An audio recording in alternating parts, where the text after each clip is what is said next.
Previously on LJ's reality. All this stuff, and I'm just kind of like, dude, what am I gonna do? Right. Well, I work at a Fortune 500 company, and I do it. Baby, I don't watch Wheel of Fortune. I have never seen an episode of Wheel of Fortune. I don't know anybody that watches Wheel of Fortune, so I don't know why he brought that up.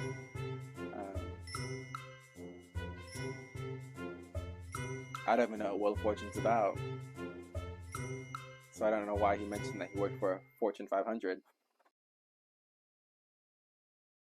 One of my best friends, who I met at school, was from New York, and she's coming to visit me in Chicago.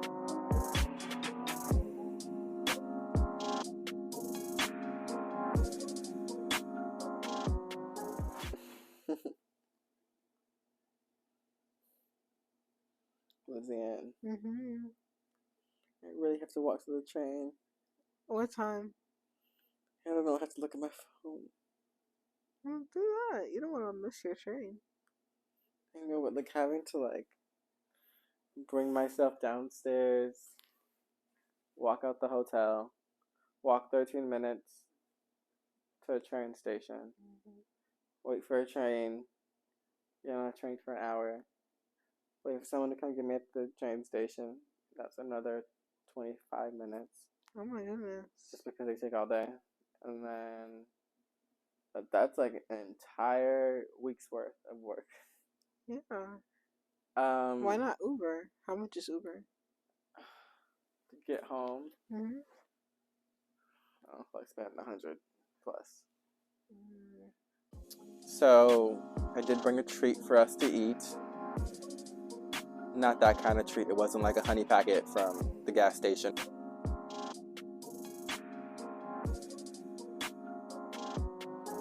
I need the Ninja Turtles protector tonight.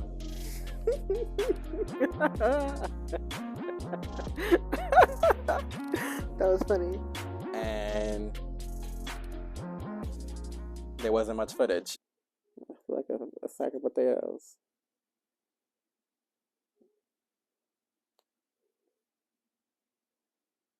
A sack of potatoes.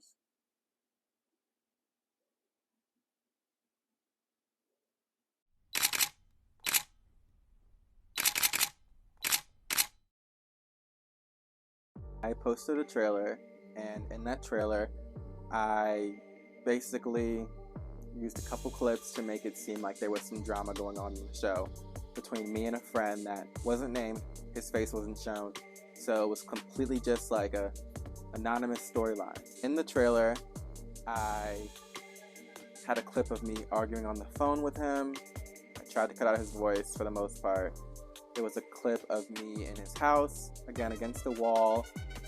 There was a table in the background, and I was basically saying, why'd you tell me to come over here if you were going to act like this? And there was another clip where me and my friend were talking, and she was explaining to me that she's not surprised that he's acting like this towards me because he treats me how he wants to treat me, which is not untrue. So he calls me, and I thought it was about the rave. But I pick up, and he's screaming at me. He's like, I saw your trailer. Louis, like, what the f*** could you do that? I know it's about me. You said he gives you no effort. Who else could that be about? You let this get between our friendship since the beginning. Da-da-da-da. And I'm kind of just sitting there because I'm like it was posted publicly. Yeah. It was on my YouTube channel. I posted it on TikTok. I wasn't hiding it. I told him about it. So I was kind of like, dude, you had every opportunity to see this. Yeah. You're seeing it 2 weeks late at this point. Like, for you to act like I'm hiding it. And he was like, my mom also saw it, and she wasn't pleased with it. She didn't appreciate that you filmed in the house. You know, after he dropped out last minute, I was kind of left to figure it out on my own. And time was ticking. I had a plan. I had a goal, a dream that I wanted to do. And so I used what I had. Again, it was like 3 weeks in. We had our stuff going, like summer's coming. Yeah. You know, I have to get shit done. Yeah. So I used clips that I had and I posted a trailer. Okay. And so in the trailer, there was a clip about, you know, I was with my friend and she and I were discussing, you know, how I felt about him dropping out of the project. Again, no names, no faces. I was very conscious of him, like, not wanting to be a part of it. Right. And I was obviously going to use the plot line because, again, a reality TV show has drama and it's my reality. So, of course, I was going to share what was going on. Again, I have to emphasize that the trailer was posted long after our final argument. It wasn't posted out of spite. And on top of that, I made him fully aware of a trailer. I had talked to him about it previously, about how excited I was about it, and he didn't care. I posted it publicly, and so I wasn't scared for him to see it, because at the end of the day, those clips were simply cut to look like there was a bunch of stuff going on in the show. And the whole premise of the show was like, we're going to set up a camera, we'll talk about what's going on. And again, at that time, I was dealing with him dropping out of it and kind of like taking no accountability for it, not caring. So of course, you know, she told me he puts in no effort. That wasn't a lie. Yeah. On the phone call, he didn't say, that's not true, because he know it's true. So, you know, I wasn't hiding that. I wasn't going to be like, oh, you know, it wasn't about you. Because it was. Yeah. It clearly was. He knew. He felt that. He knew it. He said, right. I know it's about me. If he was just this great friend that did nothing, he would have never assumed it was about him. Right. But because he knew that he dropped out last minute, he kind of just like left me by myself, didn't care. Yeah. I mean, whatever. And so there was another clip where we were in his house against the wall. There was a table in the background. We were supposed to film that day. And so I had the camera rolling. I'm trying to talk to him. He doesn't care. He just woke up from a nap, so he's like, whatever, I don't want to be a part of this anymore, after he told me to come over that we were going to film. Okay. So I'm just kind of like, you know, why the hell did you tell me to come over here and like bring all my stuff and get me excited if you weren't going to film? Right. So there's like a 5-second clip of that, me saying that line. The whole premise of the show was that I was going to set up a camera with my friends and we were going to have our normal conversations. And of course, at the time, I was struggling with him dropping out of it and kind of just abandoning me on the whole project. So of course, naturally, the conversation came up. I made it very clear that I wasn't going to say his name, show his face. I was simply using it for a plot line. So there was another clip about us arguing on the phone.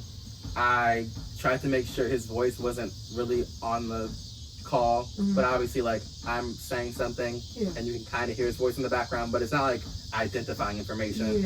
Again, I didn't say his name, but that was like the premise of the trailer. There was some other like miscellaneous clips that were like unrelated, but obviously I put the most exciting clips together to make a trailer, because that's what you do for a trailer. Right. And again, it was after our fight, so we had made up at that point. I was kind of like, okay, fine, he doesn't want to be a part of it.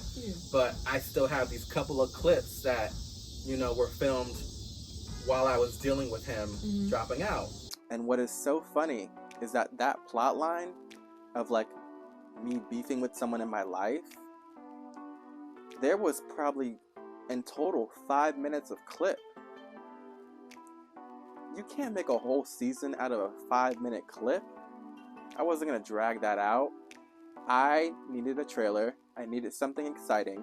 The only footage I had was me being upset about him dropping out of the show. So I'm not sure why there's like this confusion on what I did and why I did what I did. So I was going to use that obviously because I had nothing else to use. Right. And so when his mom was basically complaining to me and saying that she didn't appreciate that I filmed in the house, now that was shocking for me because again, like, these are people I've known for forever. I know I have access to their house 24/7. I basically live there. I house stay alone. I'll go over there by myself. I know where everything's at. I do chores there. She's told me plenty of times, I live here too. It's basically my house to justify me doing chores. And I had no problem with that because again, like, I cared about these people. That's, you know, my house too. Yeah. I go here when I don't want to be at this house. Yeah. So for her to be like, you know, I didn't appreciate you filming in my house and you didn't ask, when first off, everyone knew I was doing the show. Everyone knew I was filming in the house. Her son knew I was filming in the house. On top of that, like, you told me like the other day that this is my house too. Yeah. And I've posted pictures and videos in the house before, so I'm not sure like why all of a sudden it's like, oh, you know, this is my house. You need permission to film in my house. At the end of the day, I'm not truly mad at his mom. Disappointed, sure. I mean, my anger isn't with her or towards her, but I do think it's unfair that she had a problem with me filming in the house. Again, I have to emphasize, I grew up in this house. I know the code to the house. I did chores around the house. I've house sat alone. I would go over there just to be with his family. I'd met his family. So it's not like I'm just some stranger filming in the house. Everyone was aware that I was filming. Her son was aware that I was filming. So I know it's only because the content of the trailer that she was upset. And I can understand that whatever he told her or whatever she thought could have maybe triggered something, and maybe she could have talked to me personally about that. But to just say she didn't appreciate me filming in the house when I've done that plenty of times and it wasn't like I was hiding that, that was offensive to me. And like, if this was someone that I barely knew, sure, I would never just start filming in someone's houses, you know. And again, there was no identifying information in that video. There wasn't an address. There wasn't like the front of the house. There wasn't a backyard that you can, you know, see what kind of house it is. It was a green wall, me, and then a table. So obviously she was just saying that to add fuel to the fire because of the content of the trailer, and obviously it looks like the whole show is a revenge plot. A surviving R. Kelly film about him. But like, it's a trailer. Again, those clips were like short and cut to make everything look super messy. That's what you do. He's done film before. He knows that's how trailers work. You put the most messy clips in your film. And again, those were dead plots, because what happened was, when I was talking to my friend about him dropping out and feeling mad about it and feeling betrayed, that was it. It stopped there. And so the prior phone call where I asked him to be a part of the show and like we could talk about why I'm mad at him, and he basically said, no, like, I don't want to be a part of it at all. It stopped there because he didn't want to film anymore. Again, we had made up, so there was nothing else to build up on. It was just that. But after this phone call, now it's like I have another plot line because you just added to it. Now we're mad at each other. Now you're coming at me crazy about a trailer that I posted publicly and you knew about it. Maybe I thought we were closer than we actually were. Maybe I overstepped a boundary because I thought we were closer than that. I didn't think I had to ask, hey, can I film in the house? Because again, I've taken pictures. I've done videos in the house and I've posted them before. So I know it's something other than just privacy reasons, because again, the clip was 6 seconds long against a wall and a table. I wouldn't post anything that could expose where they live. Of course, I care about them. I would never do that. It was just a 5-second clip of me saying a funny line, an engaging line, and I thought to use it. So again, he was saying it doesn't align with what he has going on in his life. It's not a part of his life path. When we do want to work in the same industry, he wants to do fashion, music, entertainment. I want to do entertainment. I don't want to sing, but like obviously it's the same field. I was telling him, you know, it's my show, but you can promote all your businesses and it'll be good for you to promote your stuff and, you know, meet the audience. This will be just as beneficial to you as it is to me. And it's not like it's a huge commitment. I told him, all I'm going to do is I'll buy all the equipment, I'll set up the camera, I'll set up the lights, and I'll buy everything. And all you have to do is hang out with me like we normally do. And whatever comes from that, I'll post it. And I'll edit it, and I won't like, you know, put anything that could like get us in trouble or, you know, I'm going to be super safe about it. But we agreed to do this. Again, it's not a lot of effort. You know, you're driving to the city every day, an hour away. Down north too, which is that's far as hell. You know that's far. To go help people that you barely know, you just met. You know, these people you barely know them, and you're filming free promo videos for them. You're filming free content for them. You're managing them. You're going to all these events and doing all these podcasts and doing all this stuff. And I'm just like, you're so involved with them. Yeah. But the person that's been with you for like 10 plus years, and it's not like you didn't agree to do it. Yeah. And now you're acting like it's just too much for you to do. You know, I have people that like have kids, people that are in school, want to be lawyers, want to be doctors, want to be at the NAACP, you know, want to be athletes, and they found time. They still found time to help me with this. They agreed to, and I'm thankful for that, because I would have nothing if no one else showed up. But I didn't expect other people to do it, because I didn't ask them to do it. I asked him 3 months in advance, do you want to do this? I asked him multiple times. I'm like, hey, you know, this is my idea. We've had this idea for a long time. Let's execute it. I want to make it as simple and easy for you as possible. You know, when we hang out, we're a great time. We're super funny. Someone will like it. Again, you don't have to do anything different. We don't have to hang out more. We don't have to start doing a bunch of fun activities. We can do the exact same stuff we do every single time we hang out. So I'm not sure where the acting as if it's just so much to ask him. And again, like, I've done so many things for him that I haven't wanted to do.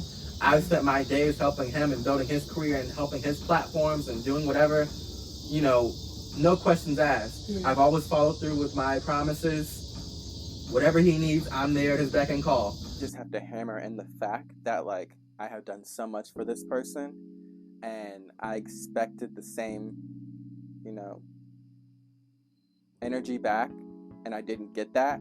And so I was left to do and make something out of what I had at the time. And I'm not going to be ashamed or feel bad for talking on my show about how someone treats me, especially if I'm trying to keep their name anonymous. I didn't want to ruin his image. No one's watching this, but I didn't want to ruin his image. I didn't want to, you know, I didn't post it out of spite. You know, our argument was over. I was willing to forgive him. But after he went off on me, I kind of, you know, it's free game now. Now I can tell everything, because I'm not going to keep holding it down for you when you can't hold it down for me. I never expected that for him that much. I never asked for a lot, because again, he's a high maintenance friend. I'm more of a low maintenance friend. I don't really require a lot to feel appreciated and supported. But it's like, when I ask you to do one thing for some support and you just refuse to do that at all, why wouldn't I take offense to that? If you were such a good friend and I was like willing to let you just drop out of it, fine, no problems. What you could have done is, you know, I post the trailer, you see the trailer, the second I told you about it, support. Or, you know, you see the trailer, you might have some questions about what's going on, like the details. And on that phone call, when he was yelling at me, part of me like had that loyalty where I was like, let me like explain to him what I'm doing. Let me tell him, you know, your face won't be in it, your name won't be in it. I'm not gonna badmouth you. Like, this is just all the footage I have. This is what I want to do. Like, obviously, I can't make a 10-episode series based around this small argument that we had. And again, the plot line was dead until you called me today and yelled at me. So this is like, you know, I'm being very conscious of everything, your feelings. You know, I know you like to drop out of things because that's what you're taught, that's what you know, whatever. But obviously I can't do the same. I said I was going to do this. I only have so much time in the year. I'm not going to waste my entire summer being a bum and doing a bunch of stupid shit that doesn't matter. These were all dead plot lines. When I had called him asking to film and talk to me about why I'm upset with him, I was trying to make a plot line, because all I had was that one conversation with my friend and that one argument, which I wasn't going to post for privacy reasons. I mean, like, again, there's been so many times where he's done me wrong and I've kind of just like let it happen and I haven't held him accountable. So I'm not surprised that he doesn't feel like he has to like really apologize or make up for like abandoning me on this project, because again, I've never, you know, held him accountable. So when he does all this shit and he says like he's done nothing to me, when he drops out of plans, when he gives me no effort, I mean, what kind of friendship is that? It's a one-way friendship. It's a one-way friendship. you know, we had so many fights. The first time we met, the first time we hung out at Boy Scouts, we fought. we were like 6 years old, 7 years old fighting, and we were both big assholes, like we were fighting whatever. And it's like maybe that was a foreshadow of what it's become. Should just let that right there. I should have just been like, okay, you know, we're fighting already. I'm not a fighter, so the fact that I'm fighting this kid, like let's dead this. Try not to hold grudges, but I do remember the things people do to me, and I do allow a lot of disrespect in my life. And he was one of those people that disrespected me so much on so many occasions. And for him to come at me as if I'm just this horrible friend that's never been loyal when I've been loyal through everything, regardless of how he treated me. And now this one thing is, you know, makes me a horrible friend, and I'm letting this get between our strong, healthy relationship. I mean, this one time, like, we got in a fight. Clearly he likes to get a little physical because he spit on me one time and I called him a cracker. Valid. You called him that after or before? After. So it wasn't even like I was like... You provoked him. You didn't I was provoked. You were provoked. You spit on me. Like crazy. On your friend. Crazy. Of someone you know so long. You better spit on be me lucky is that's crazy. all I did was call you that. Right. So, not only that, or the whole, you know, my first time meeting his friends, and he tells everyone I have an eating disorder and scratching my eye, and I had to go home. My mom was like, what's wrong with your eye? Why are you bleeding? And I had to make up a lie because I knew she would have been like, what the hell is wrong with you? Why did you defend yourself? And she would have thought I was a punk, but it was really because I just didn't want to hurt someone that I knew and I cared about. You know, the calling me ugly all the time, all the shaming and making fun of me.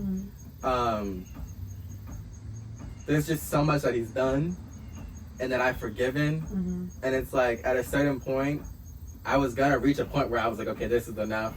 Because again, it's not like he made a mistake. We addressed it and he fixed it. He would do other shit. He was doing a bunch of stuff that was like, you know, we'd get over something and then a week later it'd be something new. Back when Google quizzes or like Google Forms were a big thing, where you'd put a Google form with all your friends and you do little polls about like who's most likely to get cheated on, who's the biggest player, and you'd vote on your friends. We had did this one question about who's likely to end up in an abusive relationship. Obviously a darker topic, but we were kind of curious based on how we acted towards our friends and partners, who's most likely to. I was nowhere on that list. I had a 0%. No one voted for me. Even myself, I didn't vote for me. But after analyzing how I act in friendships and how I respond to disrespect and how people treat me, I'm absolutely most likely to end up in an abusive relationship. And now that I'm aware of that, I'm going to try to obviously fix that. But the things I've forgiven and just let slide and not standing up for myself, a fool. I'm a fool. So it was kind of hard for me to just like sit here and be okay with him dropping out. Now, if this was his first offense, okay, I'm a forgiving person. I'm mad that I spent my money and you wasted my money. But, like, you know, we're friends and I obviously value that long friendship. You know, I know your family so well. Like, obviously, I'm going to take that into account. But after doing so many things, obviously, I'm going to wake up at some point. I'm not dumb. That dumb. I'm a little dumb because I allowed so much and I didn't fight back and I didn't get my revenge or whatever because I was trying to keep peace, be mature. But I'm not that dumb where I'm just going to keep allowing you to stop my stuff. It's like the first time he messed up is when he dropped out, okay. And then now he's like making me delete this trailer. So I only deleted the trailer because, again, his house was in it, and I wanted to respect that because, again, despite me being mad at them and despite the unfairness, I wanted to respect the fact that it's their house. They don't want their house on camera now all of a sudden. So that's why I deleted it. You know, that was my second family. If I was arrested and my dad didn't pick up, I would totally call his family before my mom because she does too much. You know, we talked at college. I've gone on trips with them. I've seen them probably more than my grandparents almost. This was not supposed to be like my redemption, revenge arc. I was just trying to do something for myself, and I find it very strange that the second I try to do something for myself and ask for a little bit of support, just a little bit of support, and he completely wants nothing to do with that and thinks it's okay, and then I'm just supposed to like move on like I always do. But they were like, I got a lot of views on it. There was a comment that was saying like it's such a good idea, and after hearing so many people say it was a bad idea, that was kind of encouraging. And now I have to delete the only sort of progress I've done alone. He's done so many solo projects, and I've supported him through every single one, regardless of whether it aligns with what I want to do. I don't want to sing, but I'm at your damn concert setting up for your concert. I mean, obviously I've never held him accountable. He probably thinks it's fine to just kind of like treat me how he wants to treat me, and that's, you know, my fault. But at a certain point, you kind of hope someone grows. I shouldn't have to tell my best friend of 12 plus years, hey, I need you to be loyal to me. Hey, I don't want you to say those mean things to me. Hey, I expect you to have my back on things. Hey, when we have a plan, I expect you to follow through on it. I shouldn't have to keep reiterating that to someone that's known me for so long and supposedly cares about me so much. Again, his concert, his little project he had going on, he needed someone to help him set up everything. He had rented out a place, and he had to fill up the spots and help people coordinate things and hang up racks and, you know, mics, music, sound stuff. I dropped my whole day to go to the city with him and help him set up. I do all this stuff, you know, and I don't mind it, because again, this is my friend, and I want to support him, and I want to help him on his stuff. The project concert thing ends, and I'm kind of like, well, I'm kind of tired, it's late, you know, I've been working all day, you know, I want to go home. And he's kind of like, I guess he's like excited about his show that just happened. He's kind of like on a high, so he's kind of like, you know, I want to go out, I want to do this stuff. Can't go nowhere. We're not old enough to go to clubs at this point. So obviously, like, what are we going to be doing? So me suggesting let's go home, I wasn't trying to like kill his joy or whatever. It's just like, it's late. Let's go home. We're in the city, like, there's nothing to do here right now. I don't even think it was like one of those like a Friday. I don't think it was a Friday night. So it's not like, it's not like it was like popping or something. So I tell him that, and he's like, no, I want to go out, like, find a ride home. And so I'm like, oh, you know, first off, the people that were at that concert, I didn't personally know. These are people that were his friends, so I'm not going to go around asking people I don't know to take me home and go out the way to, like, do all that. And so I'm like, no, like, why would I do that? Obviously, like, I don't know these people. You're my ride home. And he's like, he just starts asking people that I don't know, hey, can you give so-and-so a ride home? And they're like, no. Like, I don't know this nigga. Like, I don't know this dude. So why would I give him a ride home? So that's embarrassing, because I'm understanding that, like, oh, like, I'm being an inconvenience to everybody. Just dogging me out. Throwing me to the wolves, like he always does. And so this other girl was with us, and she was like, I kind of want to go home, too. So he's like, fine, I'll go home. He goes to, like, Wendy's or something, goes some other places. And then he's like, we get to his house, and he's like, can you get a ride home? After she already said that? We had gone back home to, like, Homewood. And we're, like, at his house. And he was like, can you find a ride home for me? That's crazy. So I'm like, you can't take me down the street. One time I was hanging out with his two friends for the first time, and we're, you know, hanging out, jumping around on the trampoline, and at some point there was some conflict of some sort. I'm not sure what started the conflict. Probably nothing serious, but we got off the trampoline, we're fighting, he's pointing all in my face, and I'm telling him, get out my face. Side note, I'm not a fighter. I could fight. But I just, like, don't want to hit someone that I care about. He has his finger in my face, he's yelling at me.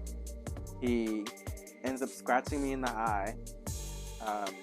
And he basically tells them that I have an eating disorder in front of everybody.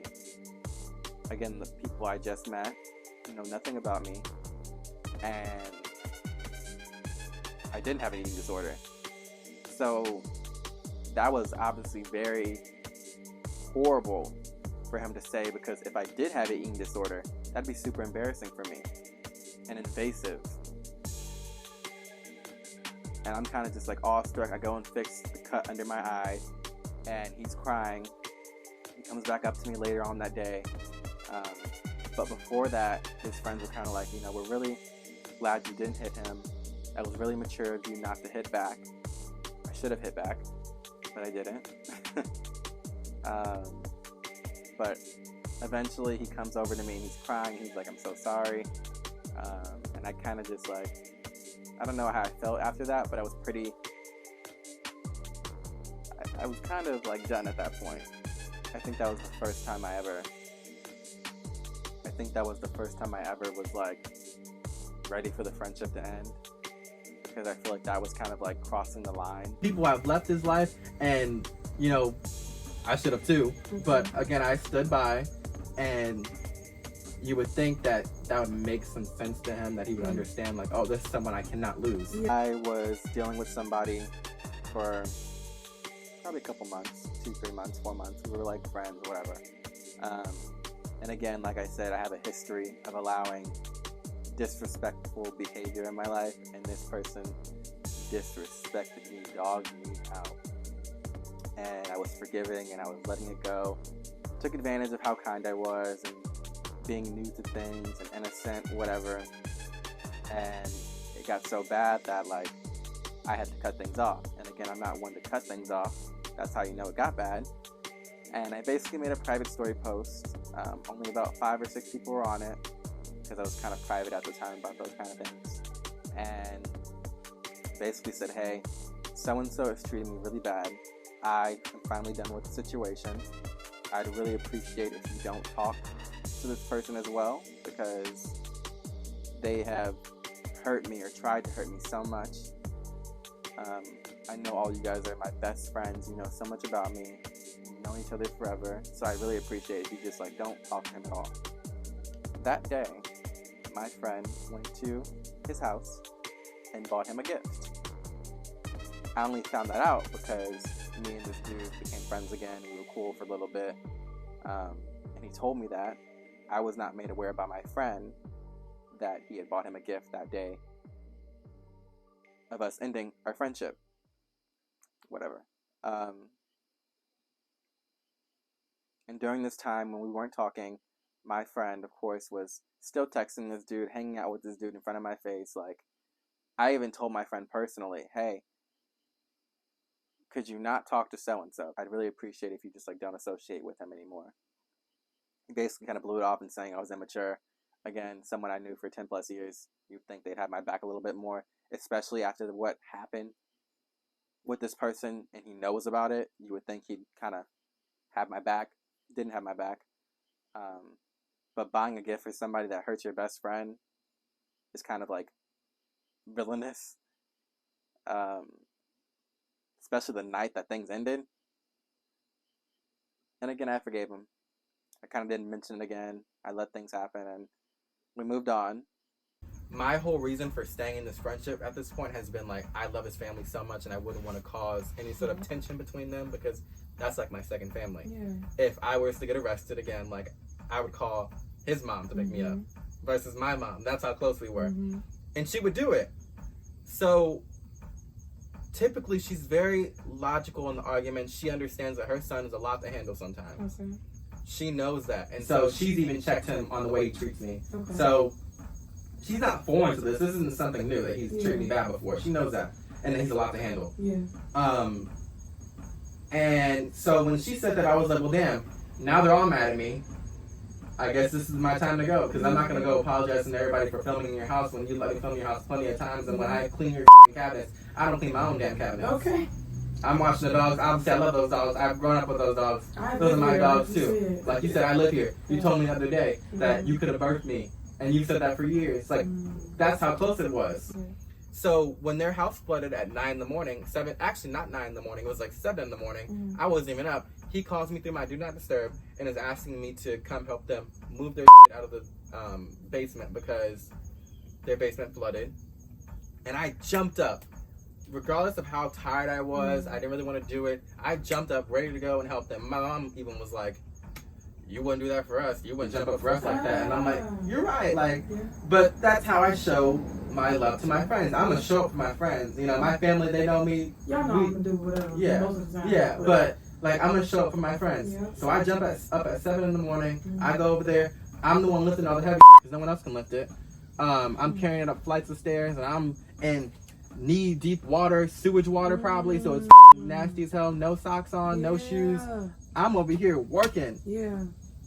And then the day after that, you want to come at me screaming about how I do nothing for you and how you can't believe I ruined the friendship after every single thing you've done? Yeah. That's ridiculous. It is.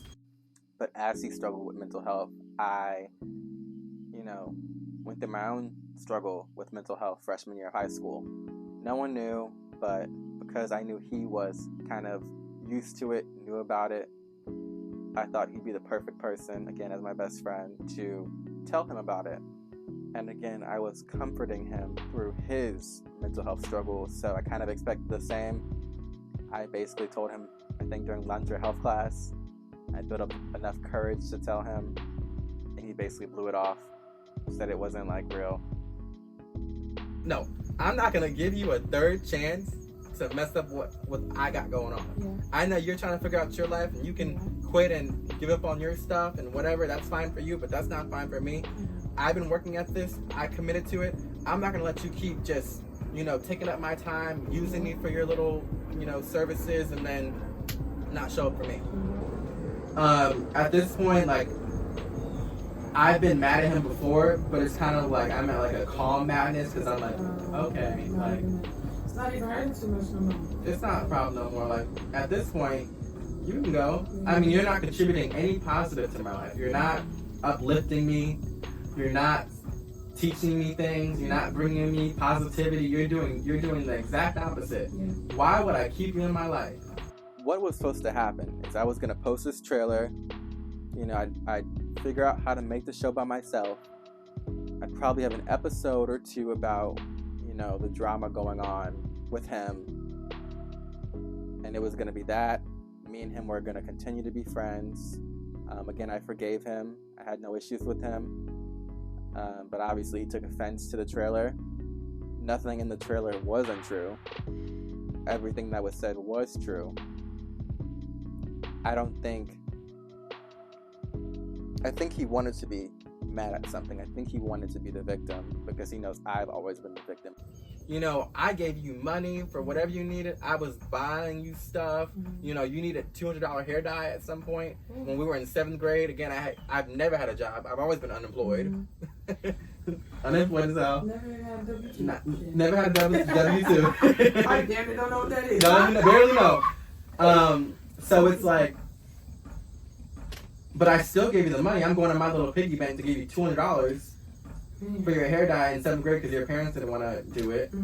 And you said you're going to pay me back. Obviously you didn't, but it's been so long. Obviously I'm going to let it go. On top of everything, throughout our friendship, he was very rude to me. He used to call me ugly and fat as a kid. I wasn't necessarily fat. I did eat a lot. I'm not sure if it was disordered. I don't think it was. But he would call me fat, ugly. And I thought it was a joke at first because, again, I could take a joke. I understand people joke about things. But after someone continues to just call you mean names, you kind of have to question if that's like how they actually feel. And I don't know. I never made fun of his weight or his looks ever. I don't do that. So I was kind of confused on where that was coming from. But it was something I dealt with the entire time. After a while, he got better with it because I did confront him at some point. But again, I feel like I shouldn't have to tell someone, hey, you don't have to call me fat and ugly. Because I wasn't. Yeah. I'm comfort for you at this point. Right. I'm That's just someone that can, I need to call someone up to help me with something. Yeah. He's going to do it. I need someone to listen to me rant about how horrible my life is. Yeah, He'll do it. He'll do it. So, we're done. I don't know, I would have thought maybe his mom would reach out because, again, we had a really close personal relationship. I wanted things to work, which is why I stayed so long. But I'm tired of kind of falling victim to these patterns and not holding people accountable and not putting me first. So this was necessary at the end of it all. Yeah. You don't deserve an explanation. After the countless times I've let you slide and now you're coming at me with all this, I'm not letting that happen. Yeah. So we're done. I'm over it. Like, that's it. Is what it is at this point. And like in 15 years, whatever, how long we've been friends, okay. And my friends, thank you to my friends. They showed up for me.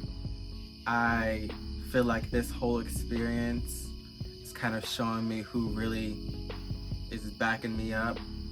So, you know, you have to lose people sometimes to really find your true people.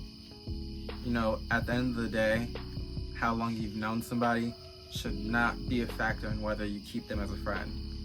Obviously, stay loyal, but you can't allow someone to disrespect you or do these things to you just because you've known them for so long or just because you're close to their family.